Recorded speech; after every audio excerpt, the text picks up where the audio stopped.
하나님의 말씀은 사도행전 16장이 되겠습니다. 사도행전 16장입니다.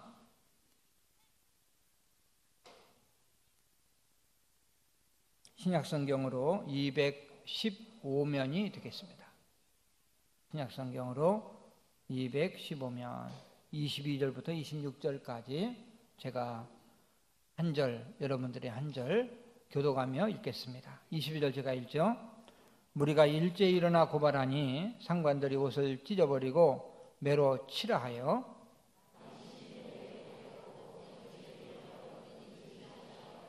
그가 이러한 명령을 받아 그들을 깊은 옥에 가두고 그 발을 착고에 든든히 채웠더니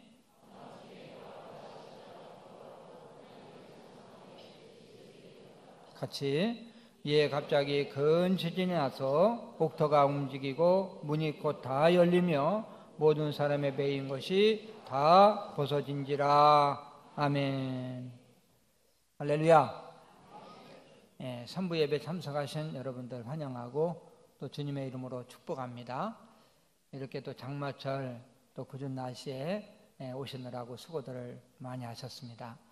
우리 서로 인사 나눕니다. 안녕하십니까? 잘 오셨습니다. 우리 중층에도 인사 좀 잘 좀 나누세요. 예, 감사합니다. 감사합니다. 우리 교회는 인사를 하면 기본이 5명, 기본이 5명입니다. 5명이라는 것은 무조건 그냥 이렇게만 하는 것이 아니라 눈을 5명을 마주치라고 말해요. 눈 마주치는 게 5명. 그래서 성도의 교제가 너무너무 귀합니다. 오늘 보니까 5명을 다 채운 분들은 362명이에요. 그리고 그 외에는 뭐 3분 하신 분도 있고 2분 하신 분도 있는데 제가 눈은 적어도 얼마나 잘 보는지 모릅니다. 특별히 중층에 있는 분들 좀 인사 좀 잘 나눴으면 좋겠습니다. 여러분, 기적이 무엇이라고 생각하십니까? 여러 가지로 정의할 수 있지만 쉽게 표현하면 초자연적인 능력, 뭐 이렇게 표현할까요? 또 C.S. 루이스라는 신학자는 이렇게 정의를 내렸어요. 기적은 초자연적인 능력이 자연의 질서에 개입하는 것이다. 이렇게 정의를 내렸습니다. 본문은 초대교회에 있었던 기적의 사건입니다. 읽기만 해도 은혜가 되고 또 듣기만 해도 마음이 그냥 후련해지는 그러한 말씀이죠. 바울과 실라는 2차 전도 여행을 하면서 유럽의 관문, 유럽의 첫 도시인 빌립보에 들어갑니다. 거기에서 열심히 전도를 하고 있는데 전도하는 것 때문에 잡혀가지고 두들겨 맞고 만신창이가 돼서 지하 감옥에 갇히게 돼요. 발에는 착고가 채워집니다. 근데 그곳에서 바울과 실라가 하나님 앞에 기도하며 찬양할 때 갑자기 우르르 쾅쾅 하면서 지진이 나고 그리고 옥문이 활짝 열리고 매였던 것이 다 풀어지는 그러한 기적의 역사가 나타납니다. 이 기적을 통해서 유럽의 첫 교회 빌립보 교회가 세워지는 그러한 역사가 있었습니다. 오늘 기적이라는 제목으로 말씀을 나눌 때 많은 은혜와 도전이 되시기를 주님의 이름으로 축원합니다. 자, 오늘 기적은 옥문이 열리는 기적을 말하려는 게 아니에요. 옥문이 열리는 기적보다도 더 큰 기적이 있기 때문에 오늘 이 기적에 대해서 여러분들과 같이 말씀을 나눕니다. 그럼 무엇이 기적일까요? 첫째는 바울과 실라가 이러한 환경 가운데서도 기도하고 찬송한 것이 기적입니다. 자, 25절을 같이 한번 읽어볼까요? 한밤중에 바울과 실라가 기도하고 하나님을 찬송하며 죄수들이 듣더라. 아멘. 옥문이 열린 것은 우리가 기적이라고 인정을 하는데 아니 찬송하고 기도한 것이 뭐가 기적이냐? 이렇게 여러분들이 물어볼 수가 있어요. 그러나 본문의 내용을 살펴보면 바울이 그러한 환경 가운데서 하나님 앞에 감사의 기도를 하고 찬양한 것은 기적 중에 최고의 기적이라는 거예요. 바울과 실라는 어떤 상황이 있었을까요? 이 성경은 이렇게 말해요. 22절과 23절. 우리 22절은 제가 읽고요. 무리가 일제히 일어나 고발하니 상관들이 옷을 찢어버리고 매로 치라하여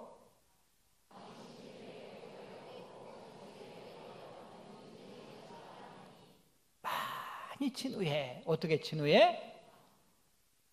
아주 많이 쳤다. 이것은 그 당시에 태장으로 39대를 맞았다, 이런 뜻이에요. 이 태장으로 40대를 못 치게 돼 있어, 법으로. 왜? 40대 치면 사람이 죽어요. 그러니까 죽기 직전까지 치라는 거예요. 이렇게 두들겨 맞은 그런 상태입니다. 그리고 채찍으로 맞았다고 그랬거든요. 그 당시에 채찍은 이 가죽 채찍 끝에 새 조각이 이렇게 박혀 있어요. 그래가지고 채찍으로 쫙 치면 감기면서 그 새 조각이 살에 박혀요. 그러면 쫙 당길 때 살이 그냥 찢어지는 거예요. 그래서 이 채찍에 몇 대만 맞아도 그냥 기절합니다. 근데 그렇게 맞고 또 태장으로 39대 맞고 그리고 옥에 갇힌 거예요. 그리고 착고에 채워졌다고 그랬죠. 이 착고라는 것은 이 송판에다가 다리 들어갈 만큼, 다리에 발목이 들어갈 만큼 이렇게 파고, 그리고 그 가에다가 새 조각을 붙여놔가지고 움직이기만 하면 상처가 나고 피가 나요. 너무 고통스러워요. 이렇게 착고에 다 채워져 있는 그런 상태입니다. 그런 상태에서 바울과 실라가 하나님을 찬양한 거예요.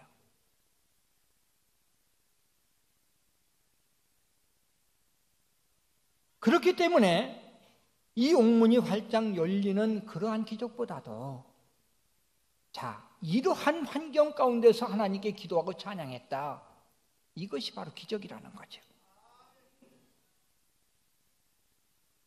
여러분, 고생을 해도 이유 있는 고생을 하면 좀 덜 원망스러워요. 근데 바울과 실라는 잘못된 게 하나도 없어요. 그냥 오직 복음 전하다가, 주님을 위해서 헌신하다가 잡혀 들어가서 그러한 온갖 고난을 당하고 지하 감옥에 갇힌 거예요. 만약 여러분과 내가 그러한 처지가 된다면 어떤 자세를 취했을까? 여러분들은 믿음이 좋아서 안 그러겠지만 저는 그럴 것 같아요. 하나님, 내가 주님을 위해서 내가 정말 복음 전하는 거, 이거 하나를 위해서 내가 달려왔고, 이 유럽까지 왔고, 또 주님이 유럽으로 갈아서 왔는데 내가 이렇게까지 복음 전하면 주님 나를 좀 지켜줘야 되는 거 아닙니까?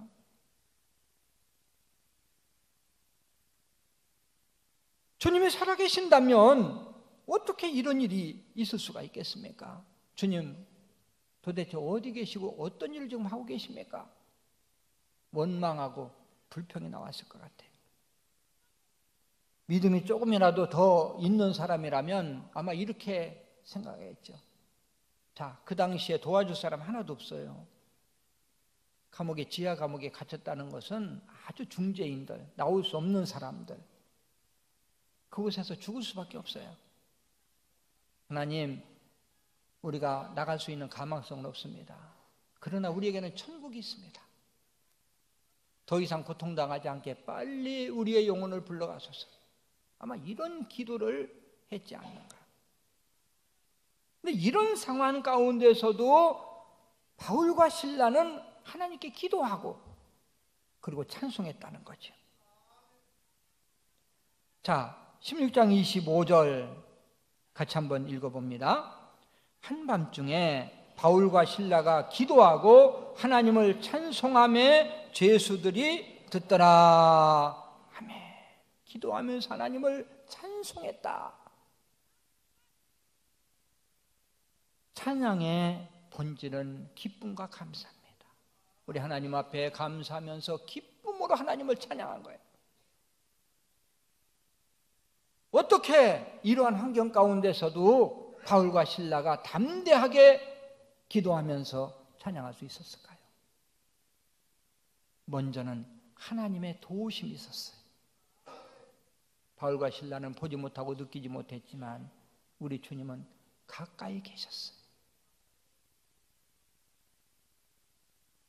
주님은 언제나 우리와 함께 하십니다. 특히 우리가 어렵고 힘들 때 더 가까이 계셔서 우리를 붙잡아 주신 분이 주님이시라는 사실을 믿으시길 바랍니다.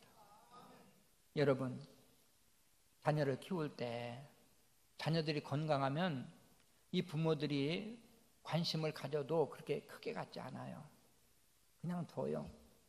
그런데 자녀가 병들고 아프고 어떤 고통을 당할 때는 부모가 더 관심을 가지고 가까이 가죠. 지금은 병원도 있고 그러니까 병원도 자주 가고 또 입원도 하고 그러지만 옛날에 우리 어릴 때는 병원이 어디 있습니까? 그냥 아프면 그대로 아파야 되는 거예요. 또 약도 제대로 없어요. 그러면 엄마가 머리맡에 앉아서 다른 가족들 다 잠들었는데 머리에 손을 만져보면서 손으로 머리를 만져보면서 걱정하시던 그 어머니의 그 추억들을 가지고 있는 분들이 많을 거예요. 바로 하나님이 그런 분이시죠. 여러분이 문제가 있고 어려움이 있을 때는 여러분 더 가까이 계셔서 여러분들을 붙잡아 주시고 여러분들에게 힘을 주시는 분이 하나님이시라는 사실을 믿으시길 바랍니다. 또한 바울과 실라는 마음에 확신이 있었어요. 무슨 확신입니까? 구원의 확신. 그래, 하나님은 전지전능하신 분인데 분명히 내 환경을 아시고 구원해 주셔. 구원해 주시지 않는다 할지라도 우리에게는 천국이 있어. 우리 믿음의 사람들은 이 세상에서 눈을 감는 그 순간 하늘에서 눈을 뜨고 영원히 사는 거야. 이런 확신입니다.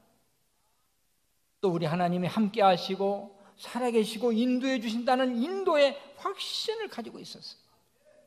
여러분에게 구원의 확신이 있고 하나님의 살아계심을 믿는 인도의 확신, 그분이 나를 붙잡아 주신다는 인도의 확신을 가진다면 어떤 어려운 환난이 와도 담대합니다. 의연한 자세로 되찾을 수가 있습니다. 바울과 실라의 기적 같은 믿음, 그래, 그러한 환경 가운데서도 담대하게 찬송하며 기도할 수 있는 그 믿음, 그 기적 같은 믿음이 있었기 때문에 옥문이 열리는 기적이 나타났다는 사실을 믿으시길 바랍니다. 여러분, 우리 주님께서요 이렇게 말씀하셨어요. 내 믿음대로 될지어다. 뭐대로 될지어다? 믿음대로. 내가 믿음이 있으면 기적은 당연한 것입니다. 우리 하나님은 옥문이 열리는 기적 아무것도 아니에요. 어린아이들 놀이보다 너무 쉬운 거야. 문제는 우리지요. 그래, 그러한 기적을 일으킬 만한, 그러한 기적이 나타날 만한 우리의 믿음을 소유한다면, 기적의 믿음을 소유한다면 기적이 나타나는 것은 당연하죠. 전에도 간증한 내용입니다마는 안양 평촌에 목회하시는 우리 목사님이 계신데 그 목사님이 그런 말씀을 하셨어요. 그 교회에 70이 넘은 은퇴 권사님이 계셨는데, 그런데 그 권사님이 이제 기침이 나고 좀 감기가 오래 가서 병원에 가서 진찰을 했는데 폐암 말기로 나왔어요. 그래서 병원에서 할머니가 가만히 그대로 두면은 3개월 사실 수 있습니다. 수술은 못하고 항암을 하면 생명은 조금 정도는 연장할 수 있습니다. 이렇게 이야기를 합니다. 그 권사님이 기도하면서 내가 항암을 하면 힘이 없어서 아무것도 못할 건데 그 생명 조금 연장한들 뭐가 또 달라지는 게 있나? 그래, 항암하지 말고 하나님 힘 주시는 대로 3개월 살면 3개월 동안 내가 하나님 나라 우리 주님 만날 준비를 하자, 이렇게 결심을 한 거예요. 가족들이 권면했지만 나는 하나님이 데려가실 때까지 내가 준비하겠다. 그래가지고 가만히 생각합니다. 뭘 할까? 3개월 동안 생각해 보니까 권사인데 아직까지 전도를 한 사람도 못했어. 우리 주님 앞에 가서 얼마나 부끄러울까. 그래, 내가 전도하다 가야 돼. 사모님에게 이야기를 해서 뭐 교회가 크지 않을 때니까 사모님하고 매일매일 전도를 나간 거예요. 처음에는 이제 아파트 지역이니까 아파트를 한 층 올라가고 2층만 올라가면 숨이 차가지고 못 올라가고, 매일매일 다니는데 3개월이 지났는데 10개 층을 걸어서 올라갔어. 근데 하나님이 3개월, 그 병원에서 3개월 후에 죽는다고 그랬는데 안 데려가셔. 그래가지고 6개월을 지났는데 10층으로 올라간 거예요. 걸어서 올라가.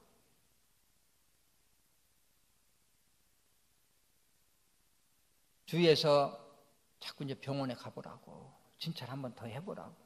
그러나 권사님은 아니, 아니라고. 왜 하나님이 부르시는 날까지 내가 그냥 전도하다 가겠다. 근데 막 억지로 끌려가서 진찰을 받았는데 이제 결과를 보러 의사한테 들어갔습니다. 의사가 그 권사님을 보더니, 할머니 요즘 무슨 약 잡수세요? 저 전혀 약을 안 먹는데요.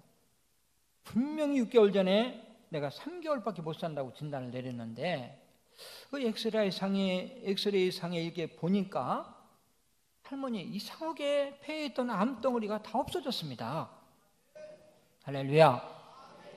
이 할머니가, 그 권사님이 정말 내가 주님을 위해서, 복음을 위해서 죽겠다고 말하니까, 생각하니까, 이런 기적 같은 믿음을 가지니까 성령의 불로 암덩어리를 깨끗이 태워버린 거예요. 할렐루야.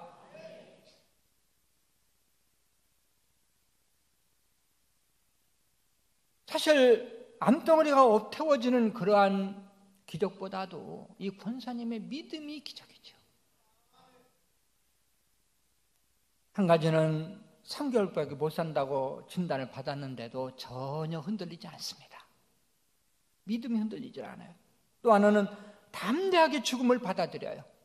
그래, 죽으면 천국이야. 우리는 애걸복걸하지 않습니다. 그래, 주님이 오시라면 가야지. 또 한 가지는 죽음을 앞에 놓고도 복음을 전하겠다는 그러한 마음, 그러한 믿음이 바로 능력이죠. 모쪼록 여러분은 기적의 믿음으로 기적을 체험하고 승리하는 여러분 되시길 주님의 이름으로 축원합니다. 자, 두 번째 기적은요, 그러한 환경 가운데서도 복음이 전파된다는 거예요. 31절은 제가 읽고 32절 여러분들이 읽습니다. 이르되 주 예수를 믿으라. 그리하면 너와 네 집이 구원을 받으리라 하고,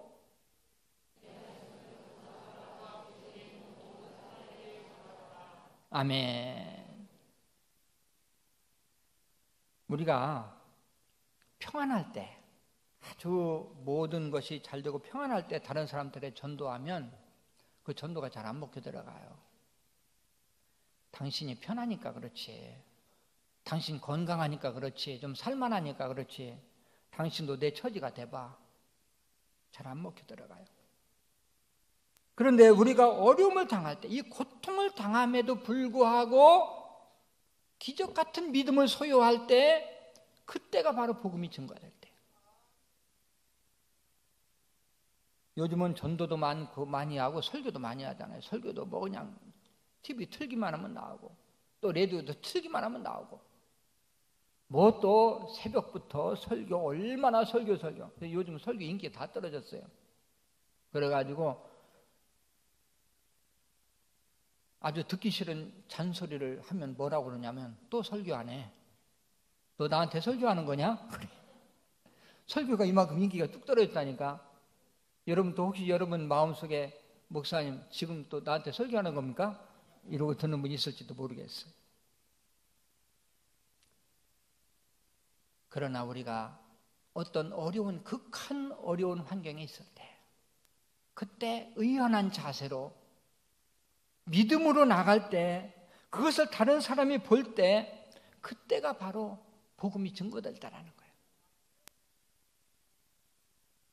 자, 저분은 예수를 믿는 분인데, 집사님인데, 권사님인데, 야, 어떻게 저렇게 어려움을 당하는데도 얼굴빛 하나 안 변하지? 어떻게 저렇게 기쁜 얼굴을 하고 다닐 수 있지? 어떻게 또 찬양을 할 수 있지? 본문이 바로 그런 상황입니다. 자, 25절 한번 읽어볼까요? 한밤중에 바울과 실라가 기도하고 하나님을 찬송하며 죄수들이 듣더라. 그날 밤에요, 이 빌립보 지하 감옥에 놀라운 기적이 일어나요. 그것은 바로 바울과 실라가 그 환경 가운데서도 하나님을 찬송했다는 거예요.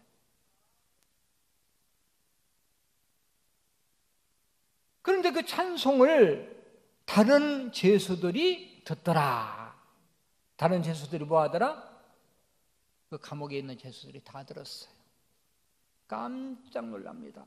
아니, 어떻게 저 사람들은 이 지하 감옥에 들어와서 그렇게 두들겨 맞고 죽을 판인데 어떻게 찬송을 하지? 어떻게, 그 뭐 다른 사람은 찬송이 뭔지 모르니까, 아니, 어떻게 저 사람들은 저기 노래를 하지? 아니, 도대체 저 사람은 어떤 사람들이야? 저 사람들 누구야? 어떻게 저런 일이 있을 수 있어? 이렇게 생각하는 순간에 갑자기 막 지진이 나면서 옥문이 활짝 열린 것입니다. 할렐루야.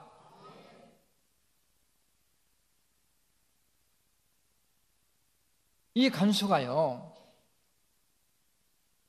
이렇게 찬송 소리를 듣고 있을 때 갑자기 옥문이 활짝 열리니까 정신이 나갔어요. 벙벙하고 있다가 정신을 차리고 보니까 옥문이 다 열리고 죄수들이 없어진 거예요. 아, 이제 끝났구나. 그래, 내가 자살해야지. 당시에 자기가 지키고 있던 죄수들이 탈옥한다든지 없어지면요, 이 간수가 사형이에요. 내가 고문당하고 죽는 것보다 내가 죽어야지, 이렇게 생각하고 칼을 빼가지고 배를 찌르려는 순간 사도 바울이 외칩니다. 여보세요, 여보세요, 우리 여기 있습니다. 우리 도망가지 않았습니다. 염려하지 마세요. 간수는 바울의 말을 듣고 거꾸러지면서 크게 외칩니다. 선생님, 내가 어떻게 하여야 구원을 받을 수가 있겠습니까? 어떻게 해야 구원을 받을 수 있습니까?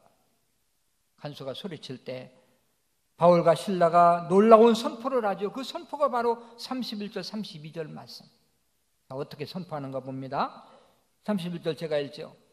이르되 주 예수를 믿어라. 그리하면 너와 내 집이 구원을 받으리라 하고,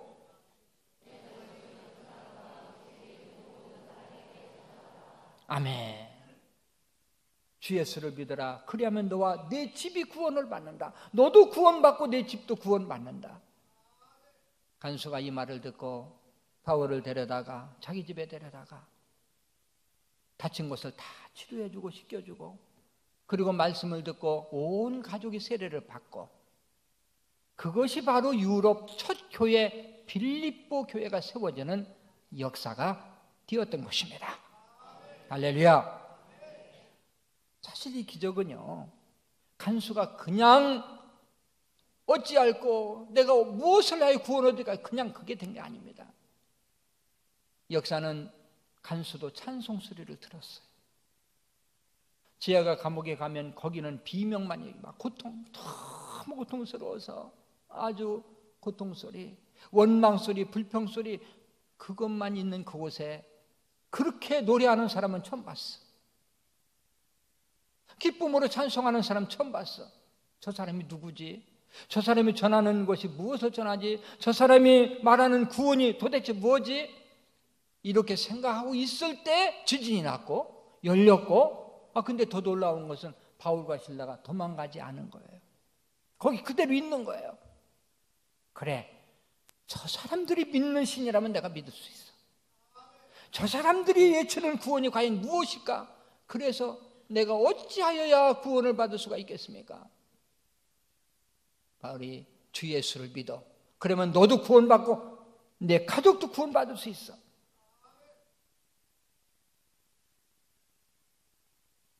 전도 중 가장 힘있는 전도는 삶을 통해 전해지는 메시지.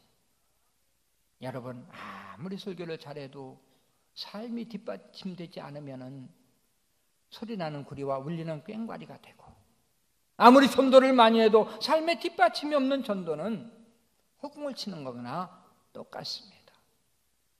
바울과 실라가 간수를 전도하고 가족을 전도해서 교회를 세운 것은 바로 그들의 삶이 그러한 극적인 순간에도 전혀 흔들리지 않았고 믿음으로 나가는 그 믿음이 뒷받침이 됐기 때문에 일어났다는 사실을 믿으시길 바랍니다.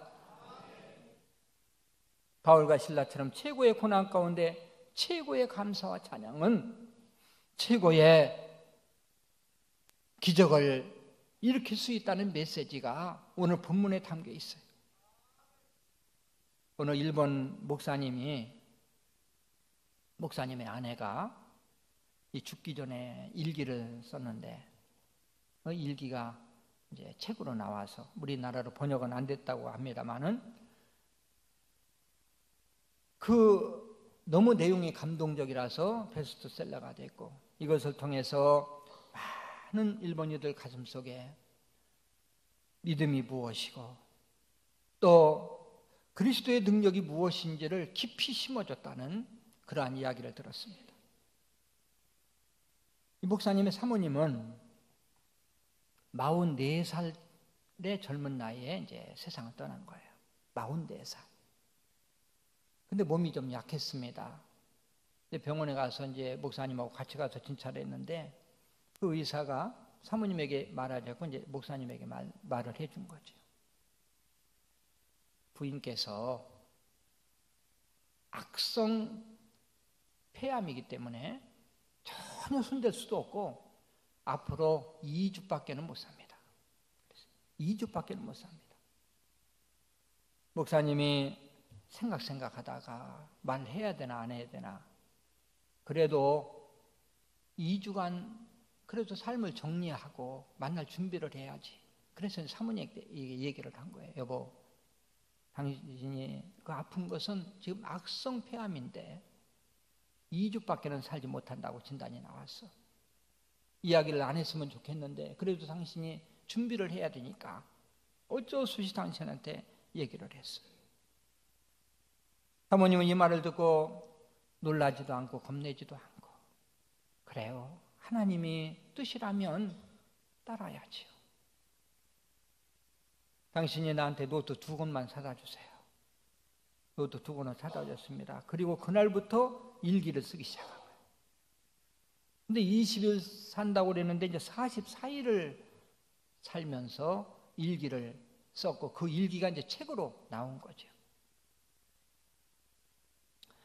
남편으로부터 2주밖에 못 산다는 말을 들은 그날 일기는 이렇게 시작됩니다. 내 마음은 주를 경배하며 내 영혼은 내 구원 되신 하나님을 기뻐하노라.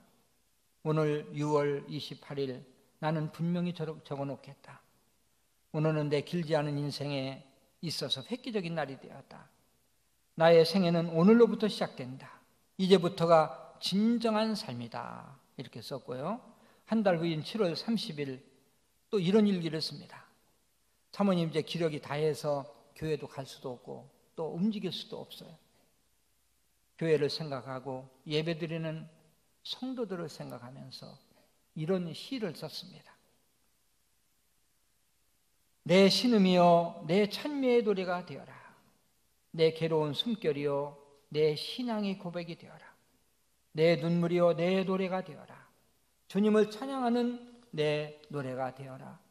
내 병든 육체에서 나오는 모든 숨결이여 호흡의 곤란이여 기침까지도 주님을 찬송하라. 내 열이여 땀이여 내 숨결이여 최후까지 내 구원의 주를 찬송하라. 할렐루야. 어떻게 그런 고통 가운데서 이런 찬양이 나올 수 있을까요? 결국 사모님은 44살의 젊은 나이로 세상을 떠났는데 그 일기를 통해서 일본 사람들의 마음속에 그래, 예수가 누구고 믿음이 어떤 능력을 가지고 있고 이것을 보고 많은 사람들이 주님께 돌아오고 또 낙심해서 세상에 나갔던 분들이 돌아오고 오렴당원들이 새 힘을 얻고 사모님이 하나님의 능력으로 그 병을 깨끗이 치료해 줬다 생각한다면 얼마나 좋을까 생각이 돼요.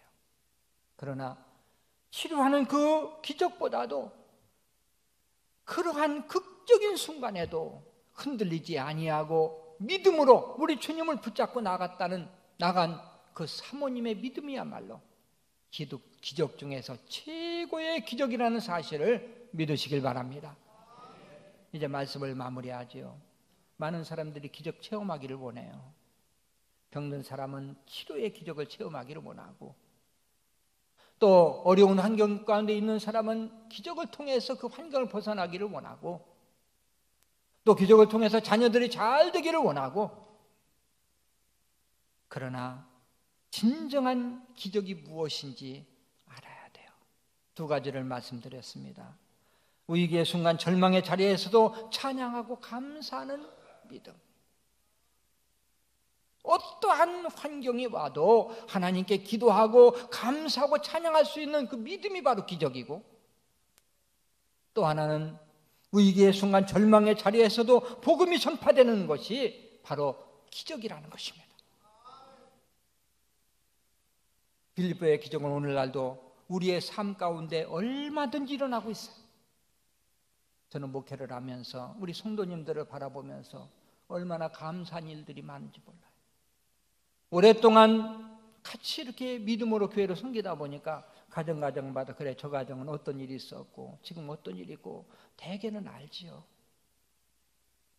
야, 저 권사님 저 정도면 낙심하고 좌절해서 그냥 뒤로 나 앉아야 되는데 조금도 흔들림이 없어. 그런 어려운 가운데서도 조금도 변함이 없어.